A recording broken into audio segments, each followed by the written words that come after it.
ہمارے نبی کریم صلی اللہ علیہ وآلہ وسلم اکثر نمازوں کے بعد ایک دعا پڑھا کرتے تھے، اللہم حسبنی حسابا یسیرا۔ اس کا مطلب ہے اے اللہ میرے حساب کو آسان فرما دے۔ تو ایک مرتبہ حضرت عائشہ نے آپ کو اس دعا کو پڑھتے ہوئے سنا تو انہوں نے پوچھا، یا رسول اللہ، حساب کے آسان ہونے کا کیا مطلب ہے؟ حضور نے فرمایا کہ کل قیامت کے دن اللہ تعالیٰ بندے کے نامہ اعمال کو دیکھ کر اسے معاف فرما دے۔ اگر کسی بندے کا حساب و کتاب اللہ تعالیٰ لینے لگ جائیں گے تو وہ شخص مشکل میں پھنس جائے گا۔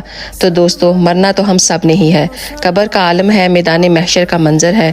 اگر ہم یہ چاہتے ہیں کہ اللہ تعالیٰ ہمارے ساتھ بھی نرمی کا معاملہ کرے اور ہم سے بھی حساب و کتاب نہ لے کر اللہ تعالیٰ ہمیں معاف فرما دے اور جنت میں داخل فرما دے، تو آپ بھی ہر نماز کے بعد کم از کم ایک مرتبہ اس دعا کو ضرور پڑھا کریں، اللہم حسبنی حسابا یسیرا۔